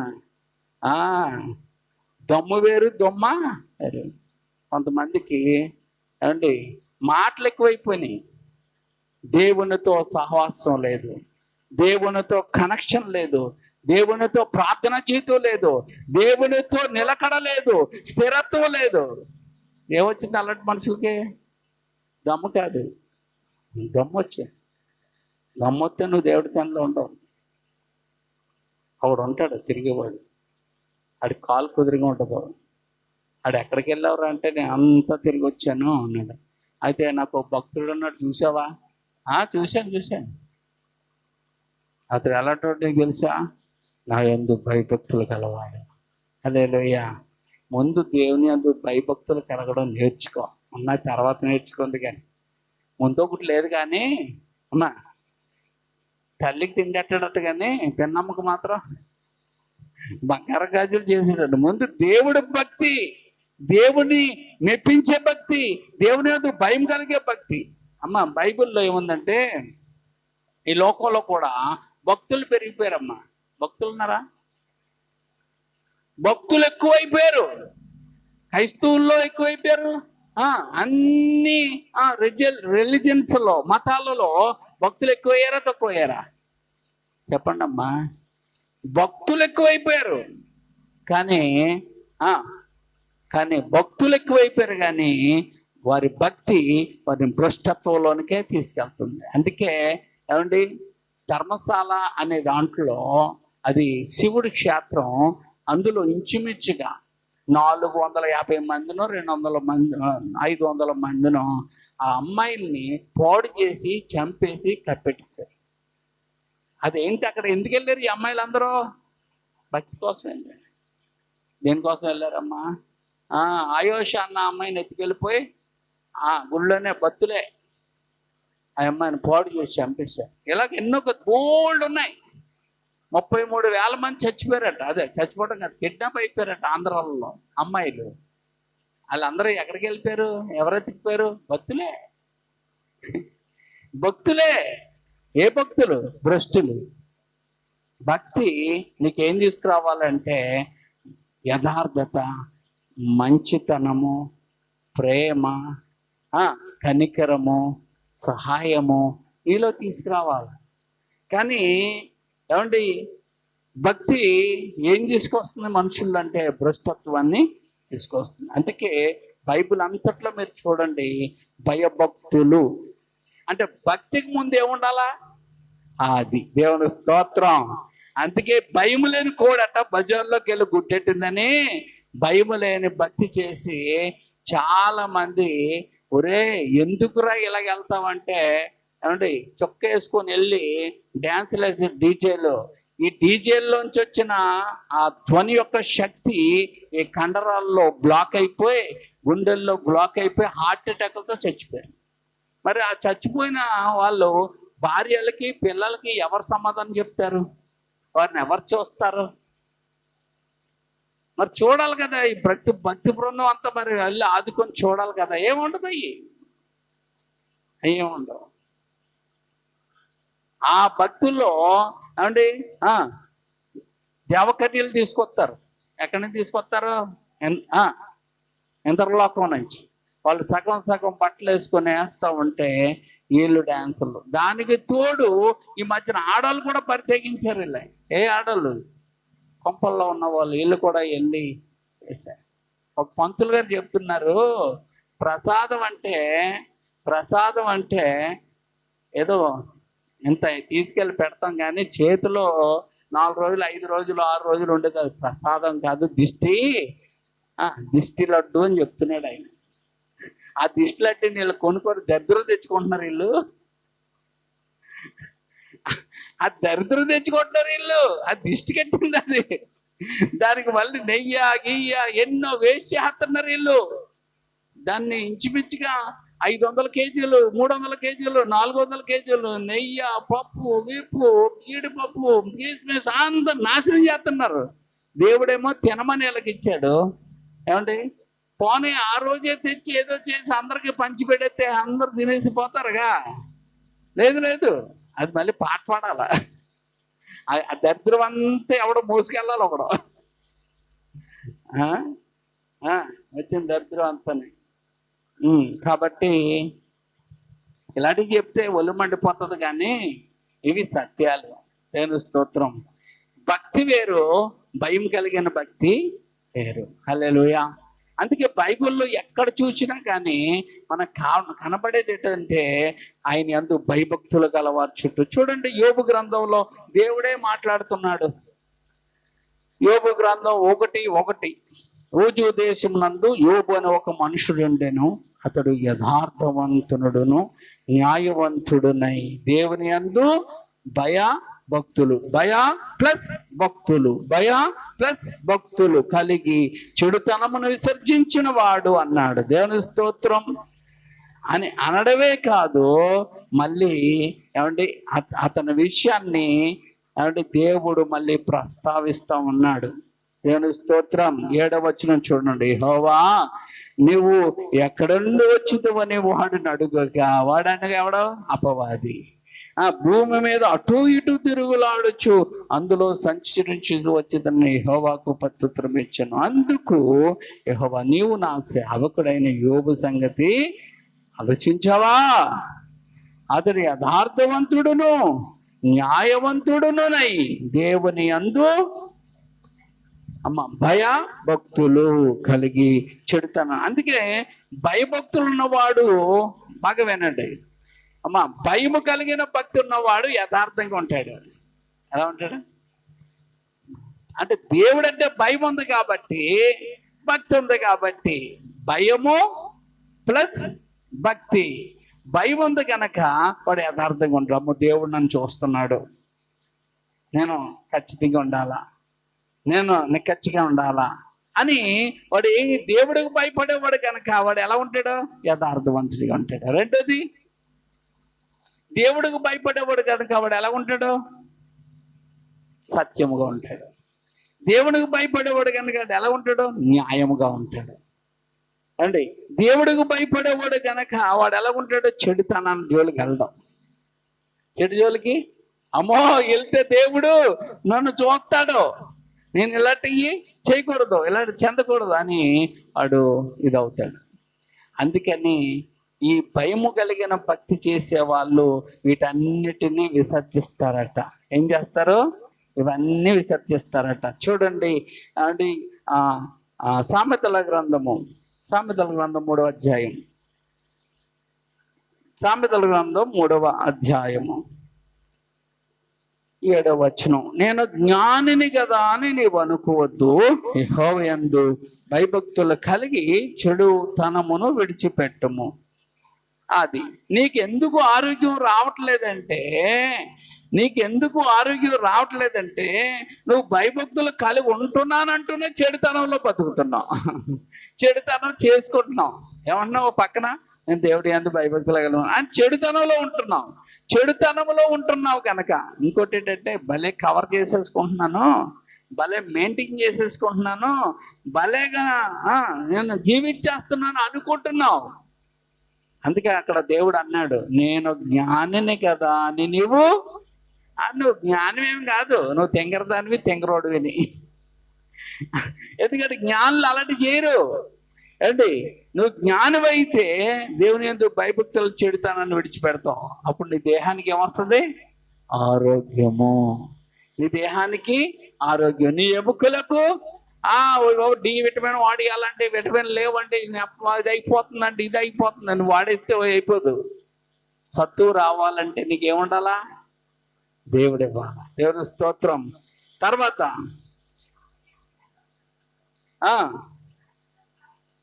కాబట్టి నువ్వు ఆర్థికంగా అభివృద్ధి పొందాలనుకుంటే నీకు వచ్చిన దాంట్లో నువ్వేమి ఇవ్వాలంటే దేవునికి భాగం ఇవ్వాలా. దేవుని స్తోత్రం. హల్లెలూయా, హల్లెలూయా. ఒకడంట ప్రభుని నమ్ముకున్నాడంట. లేనోడు ప్రభుని నమ్ముకున్నాడంట. నమ్ముకుంటే ప్రభుని నమ్ముకున్నందులో, బాబు నువ్వు లేదు, నీ దగ్గర ఏమీ లేదు, కానీ దేవుడు ఒకటి చెప్పాడు, నువ్వు అభివృద్ధి పొందాలంటే నీకు వచ్చిన దాంట్లో దేవునికి దేవుని మందిరానికి నువ్వు ఇవ్వాల్సింది నువ్వు ఇవ్వయ్యా అని చెప్పాడట. భాగం ఇవ్వాలి దేవునికి. అలాగే అతడు 10 రూపాయలు వస్తే రూపాయి ఇచ్చేసాడట. తర్వాత 100 రూపాయలు వస్తే 10 రూపాయలు ఇస్తాడట. తర్వాత 1000 రూపాయలు వస్తే 100 రూపాయలు ఇస్తాడట. తర్వాత 10,000 వస్తే రావట్లేదట. చెయ్యట్లేదు, 10,000 రావట్లేదు. అయినా రాకపోయినా కొంచెం ఏదో బాధగా ఇచ్చాడు. ఆ తర్వాత అండి 50,000 వచ్చాయి, ఇంకా కష్టం అయిపోయింది. ఆ తర్వాత 1,00,000 రూపాయలు వచ్చాయి, తర్వాత కష్టం అయిపోయింది. ఏమండి ఇంకా అతను ఇష్టం వచ్చినట్టు చక్కగా చేసుకుంటూ మేడ మీద దిగి వస్తున్నాడట. మేడ మీద దిగి వస్తున్నాడు, పెద్ద వ్యాపారం పెట్టించాడు, పెద్ద బిల్డింగ్ కట్టించాడు. అవును, మేడ మీద నుంచి దిగి వస్తున్నాడట. ఆడెవడో పన్నోడు జాంగ్రీ పడేసాడట. ఒరేయ్, ఇదేనా క్లీన్ చేయటం? జాంగ్రీ ఇక్కడ ఉండిపోయింది. ఇలాగా అండి ఎత్తే బాబాయ్ బాబాయ్ అంటే తపేలు పని తినేసాడట. అమ్మ తెన్నెత్తే ఎదురుకుంటా వ్యాపారం పెట్టుకున్నాడట, గాజుల వ్యాపారం. అవన్నీ తినేసాడట. కళ్ళ చాలేరా బాబు, నువ్వు వ్యాపారంలోనే ఉండు, నీకు ఎంత ఇస్తే నువ్వు నిలబడేవాడివి కాదన్నాడట దేవుడు.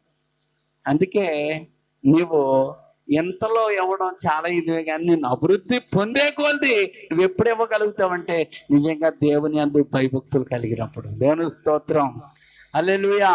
దేవుడి యందు నీకు భయము భక్తి ఉన్నప్పుడు నువ్వు ఎంత వచ్చినా కూడా ఇంక లక్ష్యో.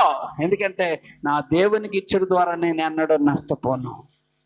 నా దేవుడికి ఇచ్చింది ఆయన ఇచ్చింది నేను ఆయనకి ఇస్తున్నాను కదా, ఇంకా అనేక రెట్లుగా నన్ను దేవుడు దీవిస్తాడు అంటావు. హల్లెలూయా, హల్లెలూయా. చూడండి, యెషయా గ్రంథం 48వ అధ్యాయము 18వ వచనం. యెషయా గ్రంథం 48:18.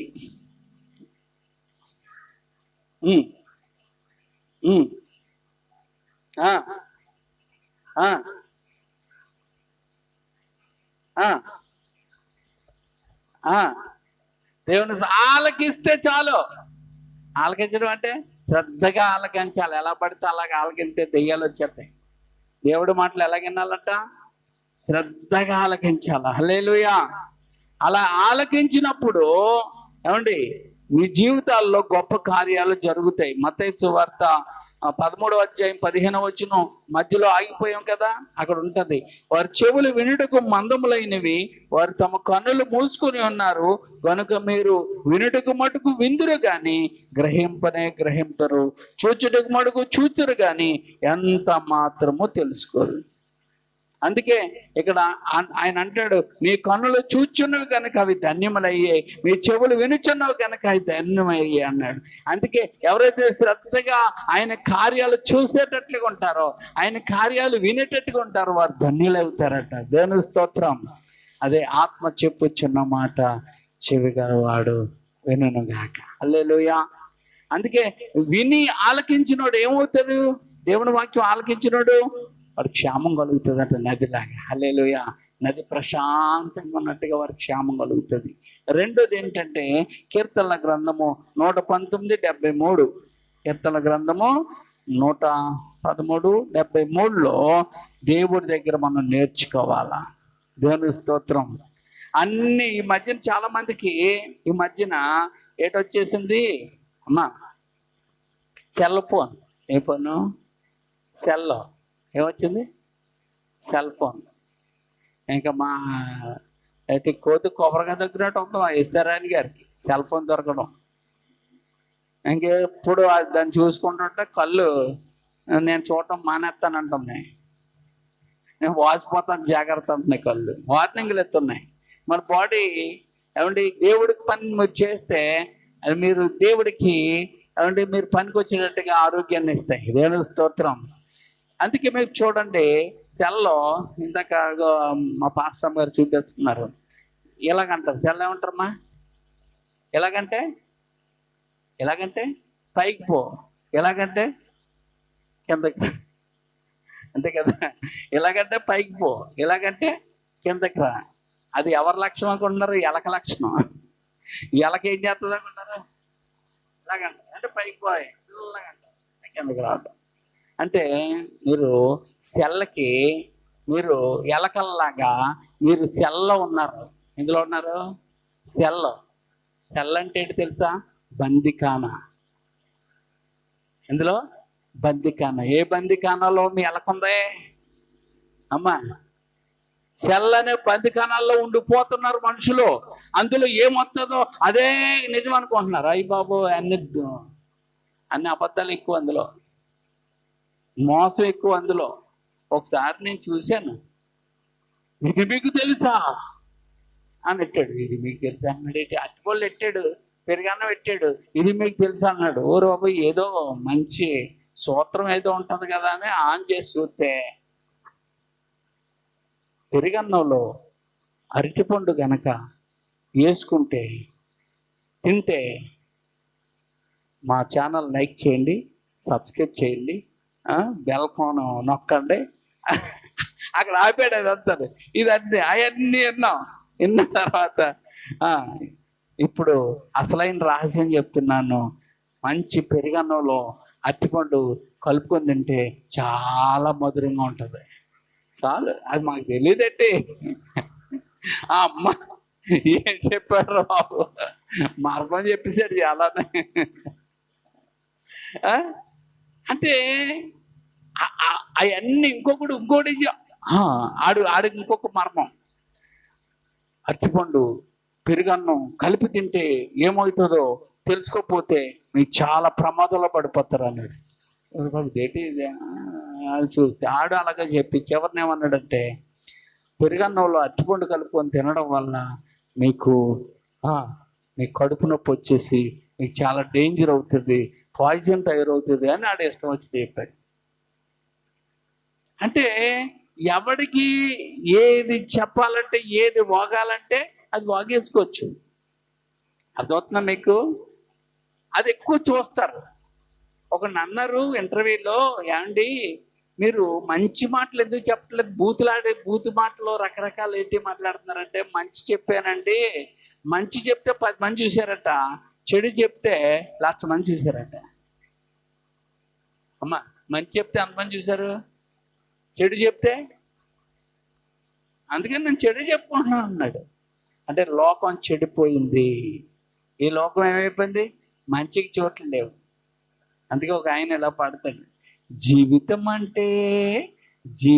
అంటే మాటలు కాదు చెల్లమ్మా, ఇవి మనిషిని నమ్మే రోజులు కావమ్మా. నమ్ముకున్నాడు యోసేపు, అమ్ముకున్నారు అన్నలు. నమ్ముకున్నాడు యోసేపు, అమ్ముకున్నారు అన్నలు. ఈ మనుషుల నమ్ముట కంటే రాజు యేసుని నమ్ముకో. ఏమండి? అందుకే బైబిల్ ఏముందంటే, మనుషులు నమ్ముకున్నట్టు కంటే, రాజులు నమ్ముకున్నట్టు కంటే నువ్వు యెహోవాను ఆశ్రయించడం, ఆయన నమ్ముకో. ఎంత నమ్ముతో అంత నమ్ముకో, అంత దీవెన వస్తుంది. హల్లెలూయా. మనుషుల్ని ఎంతవరకు నమ్మాలో అంతవరకే నమ్ము, ఎక్కువ నమ్మకో. మనుషులు ఏదో రోజు మనకి ఏం చేస్తారు? మీకు ఒక విషయం తెలుసా?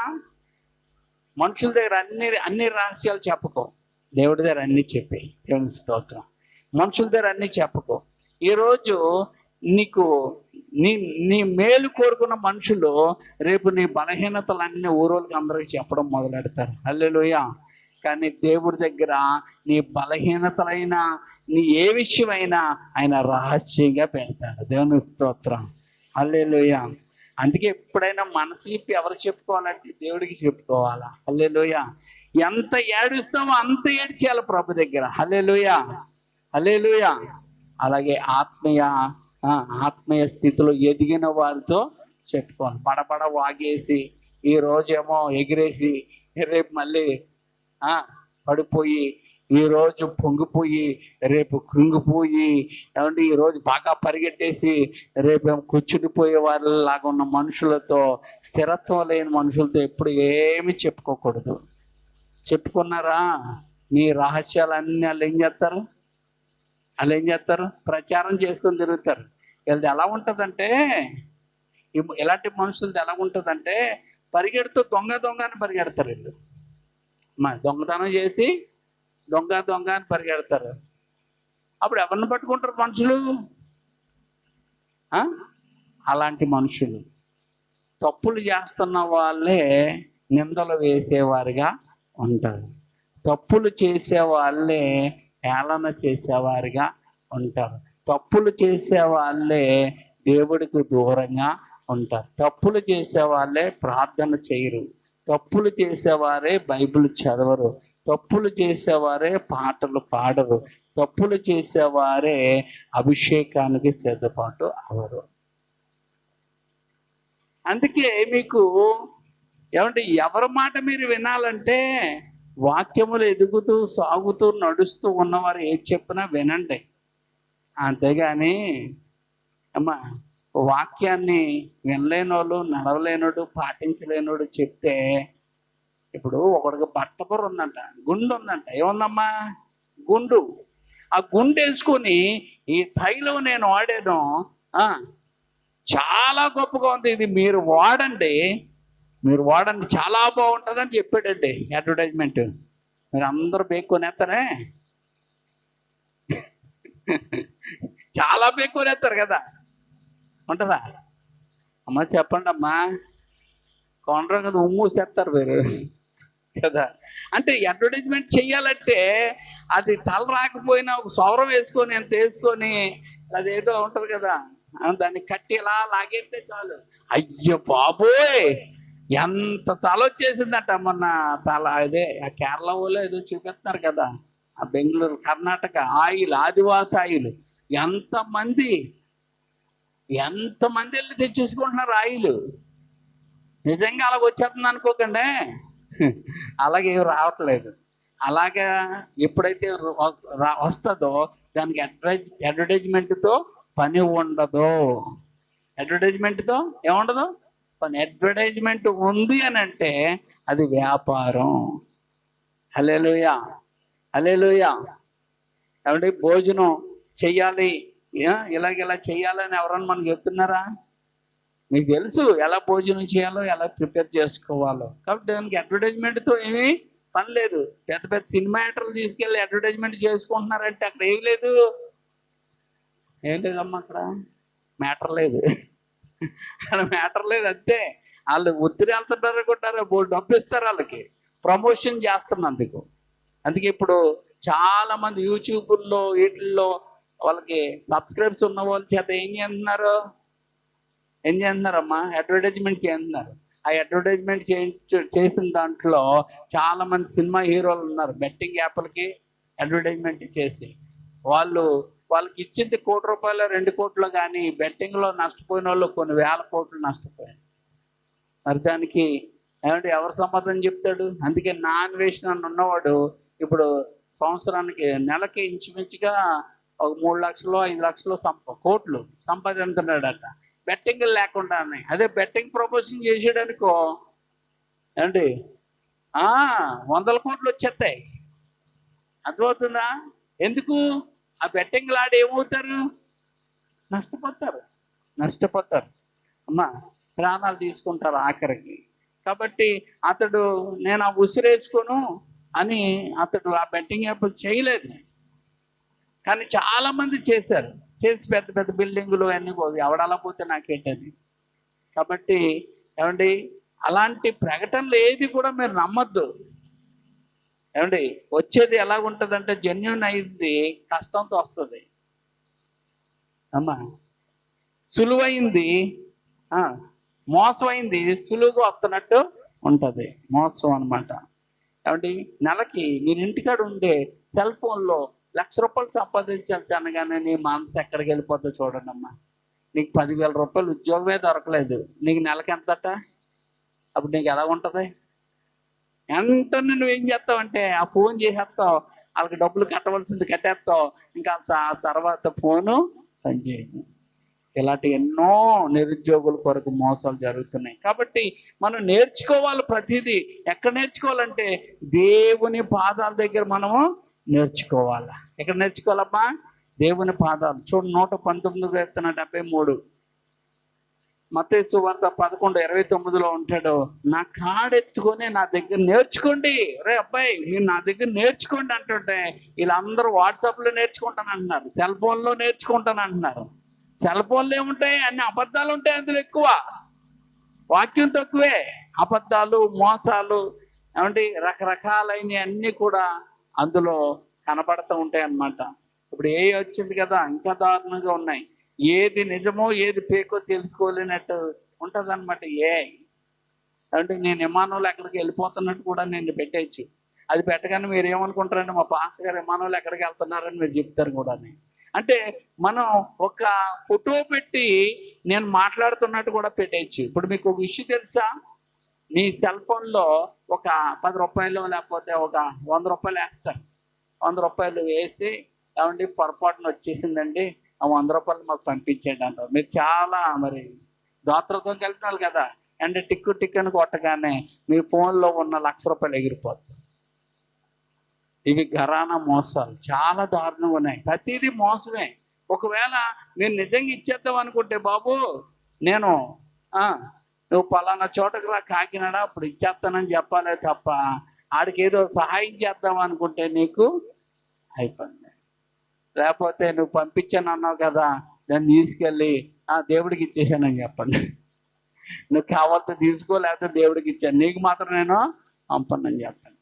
ఎందుకంటే మోసాలు ఈ యూపీ అటు సైడ్ ఉన్న వాళ్ళు ఎక్కువ ఏ మోసాల మీద ఉన్నారు. ఏమండి ఈ సాఫ్ట్వేర్లు హార్డ్వేర్లు నేర్చుకొని వాళ్ళ ప్రయత్నం అంతేటో తెలుసా, మీ డబ్బుల్ని ఎలాగా, అందుకే మీకు ఫోన్ చేస్తారు, మీ బ్యాంకు ఏటీఎం కార్డు టైం అయిపోయింది, మీరు రెన్యువల్ చేయించుకోవాలో మేము చేస్తున్నాం అని చెప్తారు. మీరు ఓటీపీలు అన్నీ చెప్తారు, అన్నీ లాగేసుకొని కార్డు తయారు తీసుకొని లాగేస్తారు. అంటే ప్రపంచాన్ని ఎవరిని నమ్మడానికి వీల్లేదు. బ్యాంక్ అయితే మీరు బ్యాంక్ వెళ్ళడమే తప్ప ఫోన్లో మాత్రం మీరు డీటెయిల్స్ ఇచ్చారా అండి, మీ జీవితంలో కష్టపడి సంపాదించుకున్నది అంతా కూడా మోసపోయేంత పరిస్థితులు వచ్చాయన్నమాట. అందుకే నేర్చుకోవాలి. ఏం చేయాలండి? ప్రతిదీ నేర్చుకోవాలా, ప్రతిదీ నేర్చుకోవాలి. మొన్న ఒకడు ఫోన్ చేసాడట, ఎస్ఐ గారు నేను ఫోన్ మాట్లాడుతున్నాను, నువ్వు ఇలాగెలా చేస్తావు ఇలాగెలాగా అని. నేను మొన్న ఎస్ఐ ఏం చేసాడట, వాళ్ళకు మీటింగ్ పెట్టి ఇలాగెలా చేస్తారని చెప్పాడట. వెంటనే తెలుసుకొని వెళ్ళి పోలీస్ స్టేషన్లో ఫోన్ చూపించి, కానీ అది ఫేక్. ఎస్ఐ గారు చేయలేదు, ఒకటి చేశాడు, అది బొమ్మ పెట్టి. వెంటనే అది చేయటం వల్ల ఆ వ్యక్తి ఏమయ్యాడంటే మోసపోకుండా మర్చిపట్టాడు. అందుకే మీరు ఈ విషయాలు అన్నిట్లో కొంచెం జాగ్రత్తగా ఉండాలని కోరుతున్నాను. నేర్చుకోవాలి ప్రతిదీ కూడా. ఏం చేయాలా? మొదటి ఆలకించాలా, రెండోది నేర్చుకోవాలి, మూడోది అనుసరించాలా. ఏం చేయాలా? పాటించాలా. చూడండి, నెహెమ్యా గ్రంథం 1వ అధ్యాయం 5వ వచనం. నెహెమ్యా గ్రంథం 1వ అధ్యాయం 5వ వచనం 7వ వచనం మనం చూసుకున్నట్టయితే, మనము ఏమంటే దేవుడు చెప్పిన మాటలు మనం ఏం చేయాలంటే అనుసరించాలి. ఏం చేయాలా? చూడండి,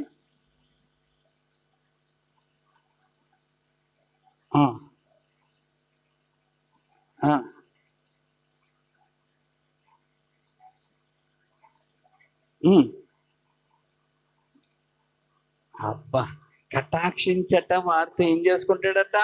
నిబంధన స్థిరపరుస్తాడు. 7వ వచనం కూడా చదువుదాం. నీ ఎదుట బహు అసభ్యంగా ప్రవర్తించితిమి, నీ సేవకుడైన మోషే చేత నీవు నిర్ణయించిన ఆజ్ఞలైనను కట్టడలైనను విధులనైనను మేము గైకొనకపోతిమి అన్నారు. అంటే గైకొని ఆయన వైపు తిరిగితే ఆయన ఏమిస్తాడు? ఆశీర్వదిస్తాడు. కానీ వాళ్ళు ఒప్పుకొని మారడానికి ఇష్టపడుతున్నారు కనుక దేవుడు వారిని కటాక్షిస్తాడు అన్నమాట. చూడండి, కీర్తనల గ్రంథం 78:7. కీర్తనల గ్రంథము 78వ అధ్యాయము 7వ వచనం. 78:7.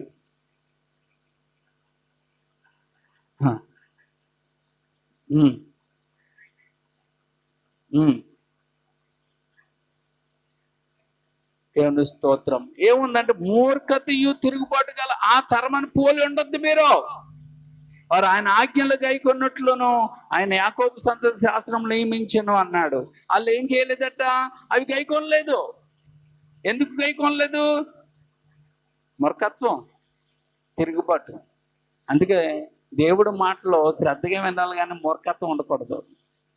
ఏమండి, మూర్ఖత్వం ఉంటే దేవుడు ఏం చేస్తాడంటే 4 పోతాడు. మూర్ఖత్వం ఎలా పోతుంది? దెబ్బల వల్లే పోతుంది.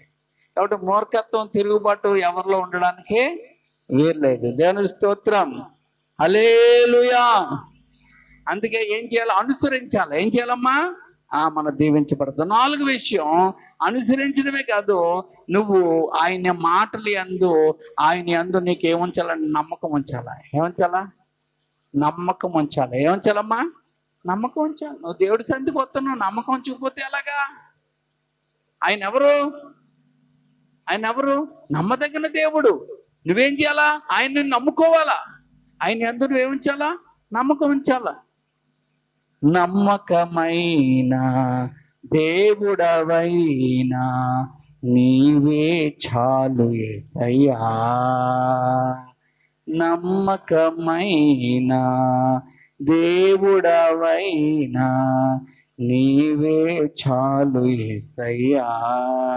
నేనేమై ఉన్నా ఏ స్థితినున్నా, నేనేమై ఉన్నా ఏ స్థితిలోనున్నా, ఇంకేమి కోరుకోనయ్యా, నేనింకేమి. అందుకే ఆయన ఆజ్ఞలు యందు మనం ఏముంచాలా? నమ్మకం ఉంచాలా. నమ్మకం ఉంచిన వాళ్ళకే ఆయన ఆజ్ఞలను ఆయన నెరవేరుస్తాడు.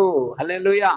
చూడండి 119వ కీర్తన 66వ వచనం. 119వ కీర్తన 66వ వచనంలో, నేను నీ ఆజ్ఞల యందు నమ్మిక ఉంచి ఉన్నాను. నేను ఎక్కడి నుంచి ఉన్నాను? నీ ఆజ్ఞల యందు నమ్మిక ఉంచి ఉన్నాను.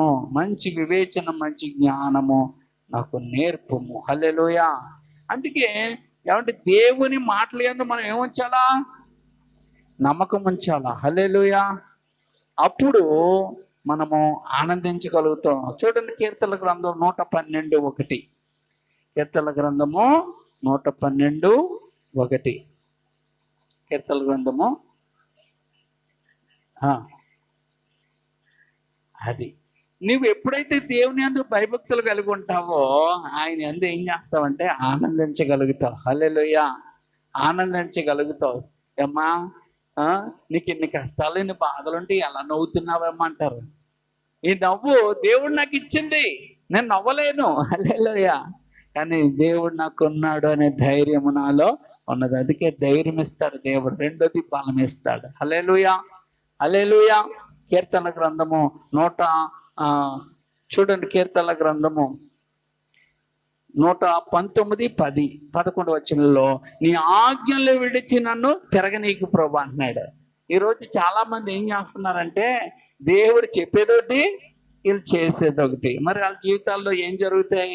శూన్యమే కనబడుతుంది. కాబట్టి మనము ఆయన చెప్పింది చెప్పినట్టు చేస్తే మన దీపమును ఆయన వెలిగిస్తాడు. హల్లెలూయా. మన దీపమును వెలిగిస్తాడు. మన వెలుగు అనేక మందికి దారి చూపేదిగా ఉంటుంది. వెలుగు అనగా సాక్ష్యము. దేవుని స్తోత్రం. మన సాక్ష్యము, మన దీపం వెలిగినప్పుడు మనకి ఏమొస్తుందంటే సాక్ష్యం వస్తుంది. హల్లెలూయా. ఈరోజు మన దీపం వెలగట్లేదు, మెరుగు ఆరిపోయే దీపంలాగా ఉంది. గట్టిగా గాలైతే ఎగిరిపోయేలాగున్నా, స్థిరత్వం లేదు. ఏమండి, ఎప్పుడు ఆరిపోతావో, ఎప్పుడు ఎగిరిపోతావో, ఎప్పుడు మాయమైపోతావో తెలియని పరిస్థితిలో ఉంది. కానీ ఏమండి, దేవుని మాటలు విని లోబడిన వాడు ఎలా ఉంటాడంటే, జడివాళ్ళనైనా, సుడిగాల్లోనైనా, తుఫాన్లో అయినా ఆరిపోడు. ఎందుకు ఆరిపోడు? ఆయన వెలిగించిన దీపం కనుక. నువ్వు వెలిగించుకున్న దీపం అయితే ఆరిపోతుంది. ఆయన చేత వెలిగించబడ్డావు నువ్వు. దేవుని స్తోత్రం. నీ దీపాన్ని ఎవరు వెలిగించారు? మరణం తప్పించి యెహోవా. అందుకే నువ్వు ఆరిపోవు. నువ్వు వెలిగించుకున్న దీపం అనుకో, ఇది నా ప్రాణం, ఇది నా ఇల్లు, ఇది నా డబ్బు, ఇది నా సొంతం అనుకున్నావు అనుకో, దేవుడు అంటాడు, వెర్రివాడా, ఈ రాత్రి నేను అడుగుతున్నాను అంటాడు. అంతే, అయిపోయింది. కాబట్టి మన దీపాన్ని ఎవరు వెలిగించారు? ఆయన వెలిగించిన దీపం. ఆ దీపం ఆరిపోద్దా? ఆరదో. మరి ఎలాగుంటుంది? సాక్షిగా ఉంటుంది. హల్లెలూయా. సుడిగాలిలోనైనా, జడివానలోనైనా ఆరిపోదులే నీవు వెలిగించిన దీపము, ఆరిపోదులే నీవు వెలిగించిన. అందరూ చెప్తాం, నీవు వెలిగించిన దీపము నీవు వెలిగించిన దీపము, నీవు వెలిగించిన దీపము, నీవు వెలిగించిన దీపము ఆరిపోదులే, నీవు వెలిగించిన దీపము ఆరిపోదులే, నీవు వెలిగించిన దీపము. సుడిగాలిలోనైనా జడివానలోనైనా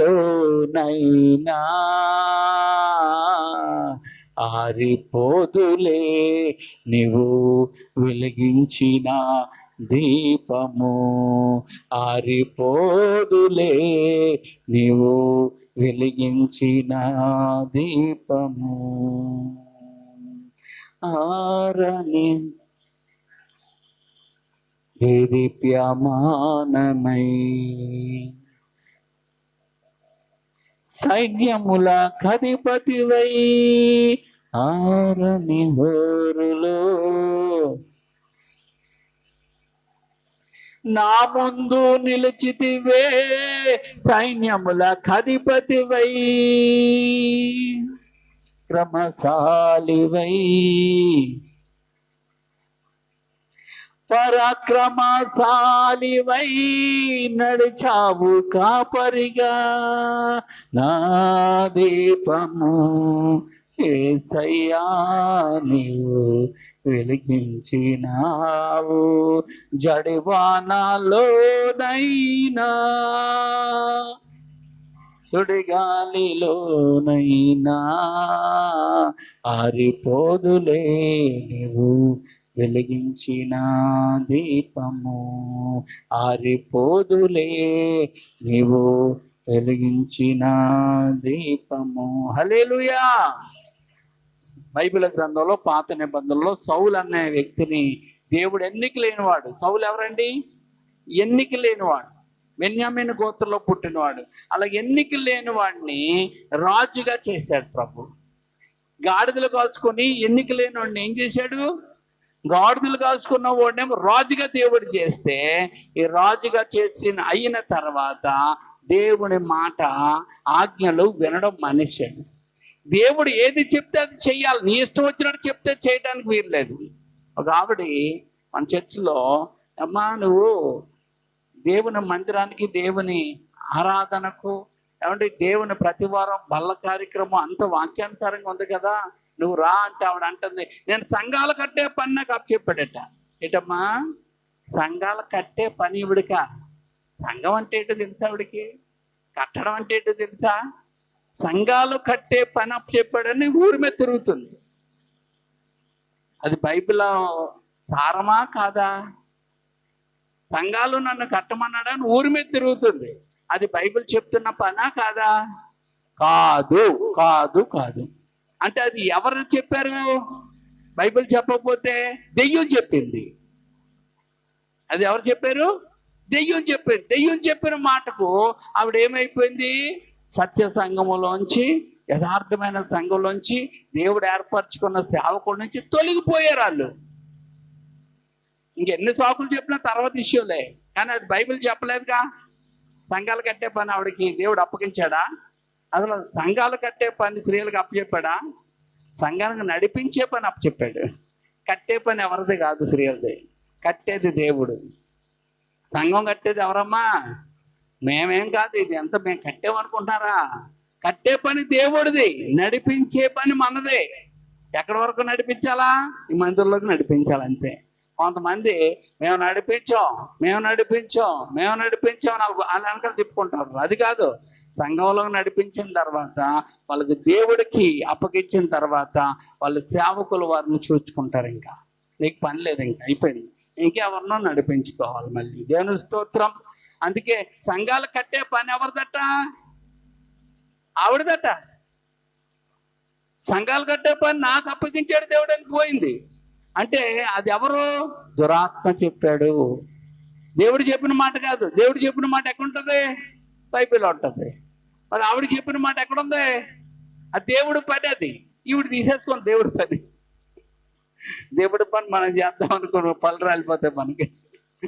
అమ్మా, దేవుడు చేయాలా, మనం చేసేది మనం చేయాలా. రక్షణ ఇచ్చేది ఎవరు? బాప్తిసం ఇచ్చేది పాస్టర్ గారు, రక్షణ ఇచ్చేది దేవుడు. దేవుని స్తోత్రం. బాప్తిసం ఇచ్చేది ఎవరు? పాస్టర్ గారు. రక్షణ ఇచ్చేది ఎవరు? దేవుడు. హల్లెలూయా. ప్రార్థన చేసేది ఎవరు? పాస్టర్ గారు. మన అందరూనే. కార్యం చేసేది ఎవరు? నువ్వు నేనేం చేయలేం. హల్లెలూయా. దేవుడు చేసే పనులు దేవుడు చేయాలా, మనం చేసే పనులు మనం చేయాలి. అందుకే మనం చేసే పనులు మనం చేస్తే చాలు. దేవుడి పని నువ్వు చేసేక్కర్లేదు. దేవుని స్తోత్రం. హల్లెలూయా. ఏమండి, అందుకే చూడండి, కీర్తనల గ్రంథం 125 అధ్యాయం 5వ వచనం. కీర్తనల గ్రంథము 125 అధ్యాయం 5వ వచనం.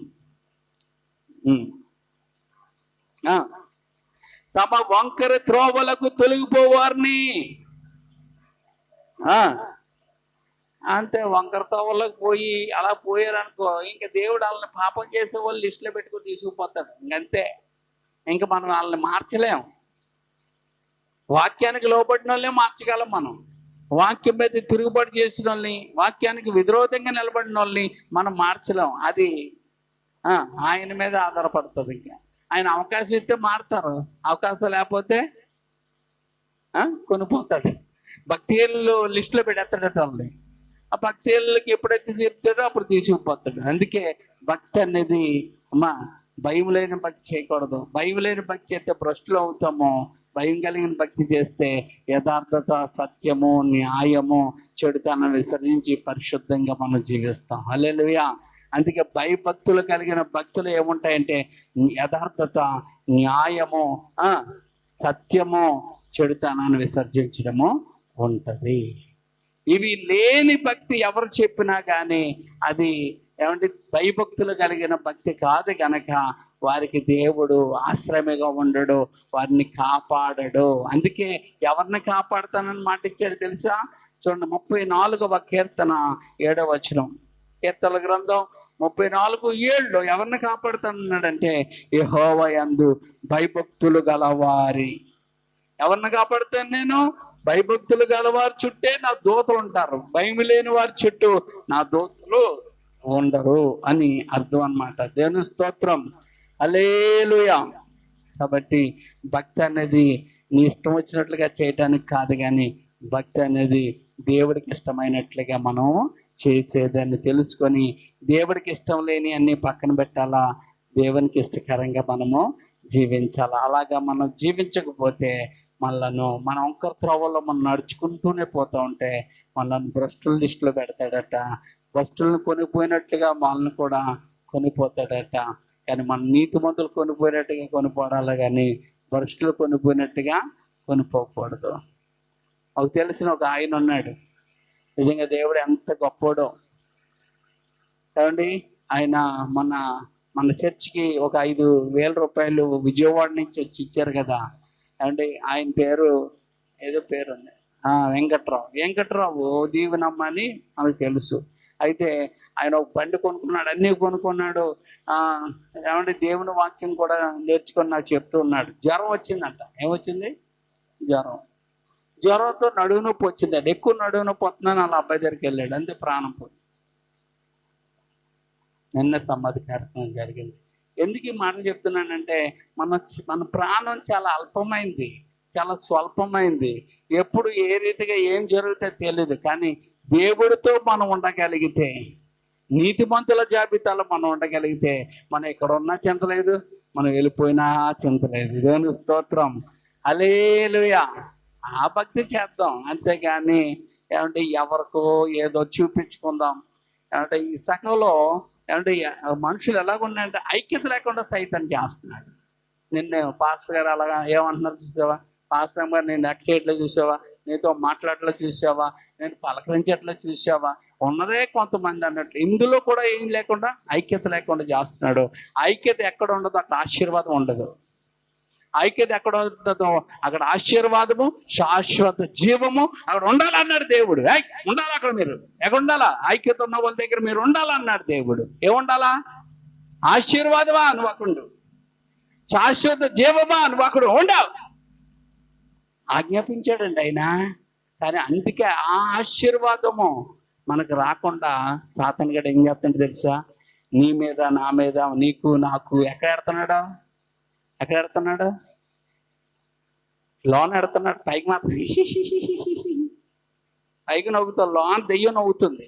పైకి నువ్వు పేదాలతో నవ్వుతున్నావు, లోన్ దెయ్యం నవ్వుతుంది. ఎందుకు తెలుసా? నీకు ఆశీర్వాదం రాదు అని. కాదు, దేవుడు బాధపడుతున్నాడు. దేవుని స్తోత్రం. నటించడం మానేయాలి. ఏం మానేయాలండి? నటించడం మానేసి నిజములో బతుకు. దేవుని స్తోత్రం. అందుకే ఒక మాట ఉంది చూడండి, కీర్తనలో 78:37. ఇది చూసుకొని ముగించుకుందాం.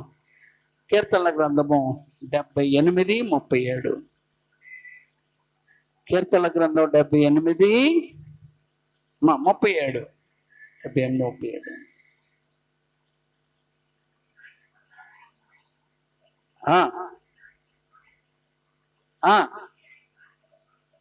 అయ్యో, ముఖస్తుతి చేసి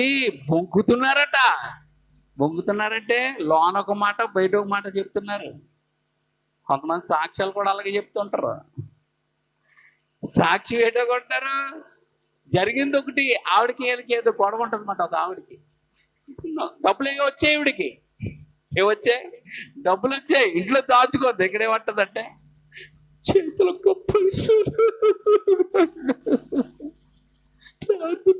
అప్పు అడగదని. అని అప్పు కట్టాలి కదా. ఆవిడ ఎక్కడైతే అప్పు అడుగుతుందని ఇప్పుడు ఇక్కడ ఏం చేస్తుంది? యాక్షన్ చేస్తుంది. అన్నయ్య సతీరలా దరిద్రం. ఆ ఇంట్లో ఉన్న డబ్బు ఆల్రెడీ కొడుకట్టుకుపోవడమో, ఆ ఇంట్లో ఉన్న డబ్బు ఏదో అయిపోవడమో జరిగిపోయింది కూడా. చూసారు ఏమైందో? అది ఆశీర్వాదంగా పలికితే అది మల్టిపుల్ అవును, డబుల్ అవును. దేవుని స్తోత్రం.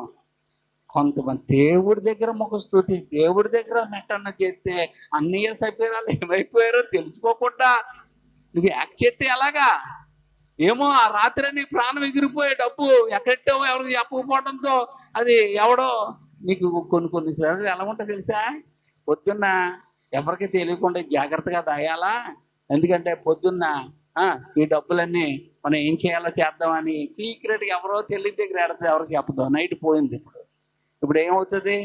ఆ డబ్బు కోసం వీళ్ళు నెలుగుతారు, ఎక్కడ కనపడదు. ఎవడో వస్తాడు, ఆటలో అట్టుకుంటుగాడు, అటు సరదాగా ఎలా చేయడతా తగులుతుంది, మెల్లగా తీసి టేబుల్ ఎట్టుకుని వెళ్ళిపోతాడు. ఆ డబ్బులు ఎవరు చిందేసే? అందుకే దేవుడి సన్నిధులు ఉన్నట్లుగా చెప్తే చెప్పండి, సైలెంట్గా ఊరుకోండి. అంతేగాని అబద్ధం మాత్రం ఈ స్థానంలో మీరు ఎప్పుడు చెప్పదు. ఈ స్థానంలో నేను కూడా అబద్ధం చెప్పకూడదు. చెప్పేనా నేను శాపగ్రస్తుని అయిపోతాను. చాలా మంది ఏమనుకుంటారంటే పాస్టర్ గారు మా కోసమే చెప్తున్నారు, పాస్టర్ గారు మా కోసం ఏలేడు చూపించారు, అదేటి చూపించి. దేవుడండి మాట్లాడింది నేను, మాట్లాడించింది దేవుడు. బైబిల్ కూడా అదే. రాసిన వారు మనుషులు, రాయించింది దేవుడు, పలికించింది దేవుడు. హల్లెలూయా. చూడలేదు ఎప్పుడని? అయ్యో, చూడండి, ఒక మాట చూసుకొని ముగించుకుందాం. చాలా మందికి అది కూడా తెలియదు. కొంతమంది పాస్టర్లు ఉంటారులేండి, నువ్వు దక్షిణబాగ్ ఇవ్వకపోతే రోజు దక్షిణబాగ్ కోసం నువ్వు ఏమంటే చెప్పింది తినకపోతే రోజు అది. ఆ టైప్ మనది ఏం కాదు. దేవుడు ఏం చెప్పిద్దే చెప్తాను అంతే. దేవుని స్తోత్రం. హల్లెలూయా. ఆ మాటలు కాదు, ఏమంటే ఆ వాక్యం కాదు. చూడండి, పేతురు రాసిన పత్రిక, పేతురు రాసిన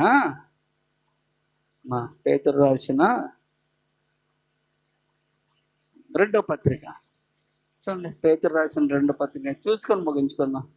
పేతురు రాసిన రెండో పత్రిక 1వ అధ్యాయము 20-21 వచనాలు. ఒకడు తన ఊహను బట్టి చెప్పుడు వల్ల లేఖనములో ఏ ప్రవచనము పుట్టదని మొదట గ్రహించుకునవలను. రెండోది, ఏలయనగా ప్రవచనం ఎప్పుడు మనుషుని ఇచ్చిన బట్టు కలగలేదు, కానీ మనుషులు పరిశుద్ధాత్మ వలన ప్రేరేపింపబడిన వారే దేవుని మూలముగా పలికిరి. God bless you. ప్రార్థన చేసుకుందాం. ఈరోజు దేవుడే మనతో మాట్లాడాడు. దేవుడు నిన్ను, నన్ను, మనలను ప్రేమిస్తూ ఉన్నాడు. దేవుడు తన కనికరమును చూపిస్తూ ఉన్నాడు. దేవునికి వ్యతిరేకంగా నీవు నేను నిలబడడానికి వీల్లేదు. దేవుని సన్నిధిలో వంకర మాటలు చెప్పడానికి వీల్లేదు. దేవుని సన్నిధిలో ముఖస్థుతి చేసే వారిగా ఉండడానికి వీల్లేదు. నువ్వు మారాలి, నీ మాట మారాలి, నీ ఆలోచన మారాలి, నీ పద్ధతి మారాలి, నీ పనులు మారాలి. మనము దేవునికి ఇష్టకరంగా మారాలి మనం. అందుకే మనం చూసుకున్నట్లయితే ఏమండి, ఐక్యత కలిగి ఉండడం ఎంత గొప్పదంటే, ఎంత మనోహరము అంటే ఐక్యత కలిగి ఉండడం అనేది చెప్పబడతా ఉంది. సహోదరుల ఐక్యత కలిగి ఉండట ఎంతో మేలు అని రాయబడ్డది అక్కడ. కానీ ఈరోజు ఆ ఐక్యతే నీలో నాలో మనలో లేకుండా చేస్తున్నాడు. ఎంతమంది ఉన్నారో అది పక్కన పెట్టండి. ఇక్కడ ఉన్నవారైనా, ఈరోజు వాక్యమైన నీవైనా, ఈరోజు వాక్యమైన నీవు నిలబడితే, ఏదైనా చేయాలంటే మొదటగా ఒకటే కావాలా. ఆ ఒకటి నువ్వు అవ్వగలిగితే నీ ద్వారా దేవుడు గొప్ప కార్యాలు చేయడానికి ఆయన ఇష్టపడుతున్నాడు. ఏదైనా చేయాలంటే, ఏదైనా రాయాలంటే మొదటగా ఒకటి కావాలా. ఆ ఒకటి నువ్వు అవుతావా? ఆ ఒకటి నీవైతే మరొకరు 2గా మారుతారు, మరొకరు 3గా, మరొకరు 4గా, మరొకరు 5గా మార్చడానికి దేవుడు సిద్ధంగా ఉన్నాడు. మొదటగా నువ్వు అడుగు వేయాల. ఎవరు అడుగేస్తారని చూడకు. నేనే మొదట అడుగేస్తానయ్యా, నేనే మొదటగా ఉంటానయ్యా, నేనే మొదటగా నడుస్తానయ్యా, నేనే మొదటగా నీ పని చేయడానికి ఇష్టపడతానయ్యా అనాలా. ఈరోజు సేవకుడి ద్వారా వస్తున్న భారమైన మాటలు, నీవు ఆ భారాన్ని భరించడానికి నేను నిలబడతానయ్యా, సేవకుడికి సేవకురాలికి పరిచర్యకు తోడ్పాటుగా నేను నిలబడతానయ్యా నువ్వు అన్నావంటే దేవుడు నీ పక్షాన ఆయన నిలబడతాడు. నీ కార్యాలు ఆయన చేస్తాడు, నీకు ఆరోగ్యం ఆయన ఇస్తాడు, నీ అవసరతలు ఆయన తీరుస్తాడు, నీ పరిస్థితులన్నిటిని ఆయన మారుస్తాడు. అందులో డౌటే లేదు. ప్రార్థన చేసుకుందాం. ప్రభువా, ఎంత మంచి దేవుడు నాయన. ఏదైనా చేయగలవు, కథ మొత్తం మార్చగలవు.